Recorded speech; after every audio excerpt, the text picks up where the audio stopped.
The movie starts and we meet Dong-soo. He is going to meet his mother after being released from prison. It's been 10 years since he last saw his mother. After all these years, he completely changed himself. Once a crime lord, now became an everyday man who keeps his hair short, wears a loose cheek shirt, and maintains a dumb face. He also quit drinking and promised himself to never get into a fight. Another thing he starts doing, keeping a diary in which he maintains his to-do list. Now we see him at his mother's restaurant. Here he meets his sister Kim, who does not like him much, so she tells him to leave because his mother is not here. His welcome ceremony did not go as planned, and he has no place to live. But he is a changed man now and decides to wait for his mother's arrival. And I went to a public bathhouse. After all these years, many things have changed, and he is fascinated by the electric key and starts playing with that. His behavior is childish, which irritates the owner. He walks toward Dong-soo as a lion who finds an easy prey. But when he sees Dong-soo body covered in tattoos, his legs start sacking as he realized who he is. But our gangster is a changed man now. That night a man is openly beating someone, and our brave police watches it like an action movie, because he works for a local boss named Lee.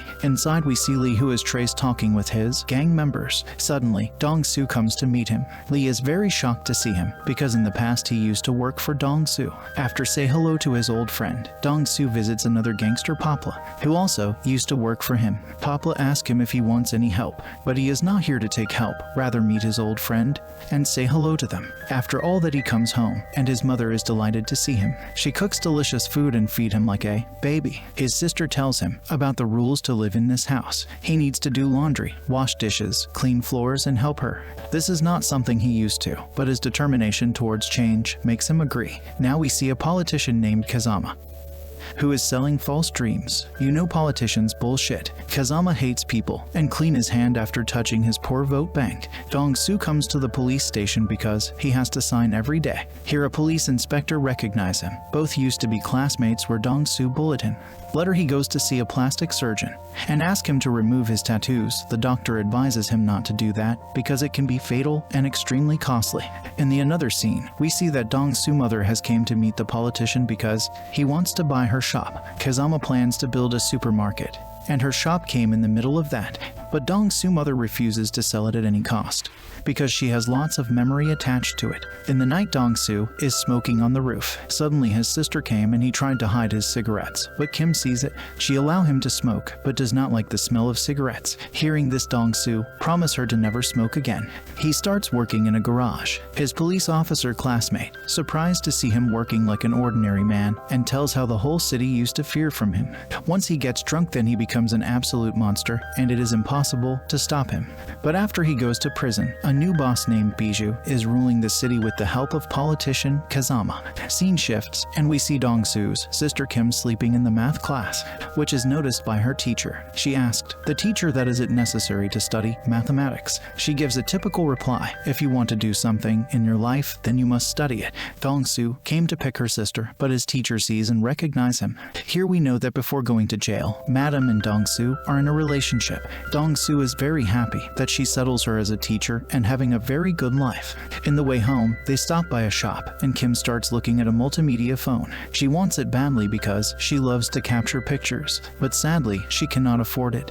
One morning, Dong-soo is eating peacefully. Suddenly, Chang and his gang came to tear down the restaurant. But when he sees Dong-soo, his legs start sacking and orders everyone to stop. Dong-soo threatens him to stay away from the restaurant, and he promises to never come back. When Dong-soo learns about Kim's weakness in mathematics, he starts teaching her, because he is not only a former gangster, but also a maths topper. Days pass by, and one evening, Dong-soo brings gifts from his first salary. Mother refuses to take it, but he insists. When she opens up the box, a beautiful sandal is there. She likes it very much and became emotional. Here Kim suggests him to hug mom. After a lot of hesitation, he finally hugs his mom, and both share a beautiful moment.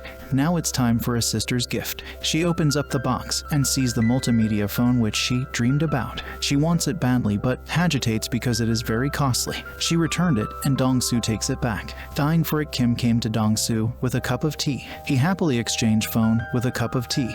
Now we witness Kim using girls' photography skills, that is clicking selfies.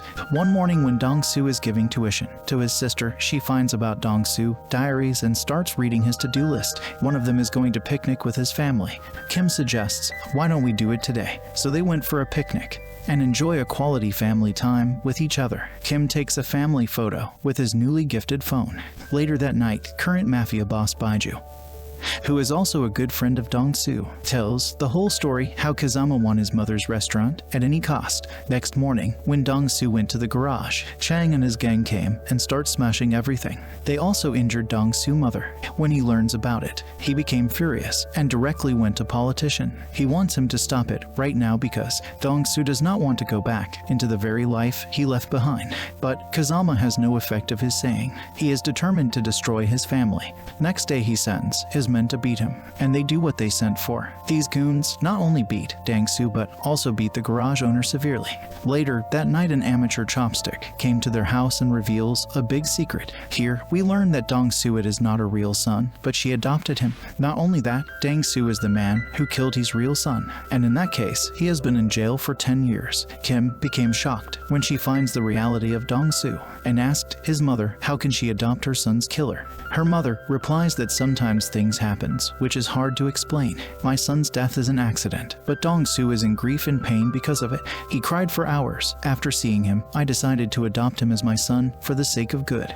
Kim goes to meet Dong-soo, who is ready to move. She stops him and tells to stay with her like a brother that he always was. Next morning, when Kim was returning from his college, she was attacked by someone. It sends her into a coma. This is done by Kazama. After that, they decide to sell their restaurant and move away for the safety of their family. Dong-soo went to Kazama with his proposal. He wants him to leave his family alone, and they will sell their restaurant to him. Now Kazama does not only want to take a restaurant, but he wants to cut down Dong-soo's hand in order to leave his family. Dong-soo wants to protect his family at any cost, so he accepted it. His friend Bijou is going to cut his hand. He cut his hand in a way that it will become paralyzed. Later we know that his friend does not cut his arm and his hand will be okay. One night when mother is alone at home and preparing for leaving her restaurant, suddenly Papa attacks and strangles her to death. They also take thumb impression on the property papers. When Dong-soo came back, he sees his mother hanging from the ceiling. They made it look like a suicide. The sandal, which is gifted by him, remain untouched because mother wants it to wear it at a special occasion. The death of his mother scattered his soul, and their shop is also demolished by politicians Kazama. Suddenly he spotted Papa's earring in his home. Now he knows that his mother did not suicide, but was killed by them. That night he drinks a lot and cries in grief for hours. After that, he went to the Oracle Club, where all his killing target has gathered. At first, he asks for one who attacked Kim. That amateur chopstick came forward and challenges Dong-soo.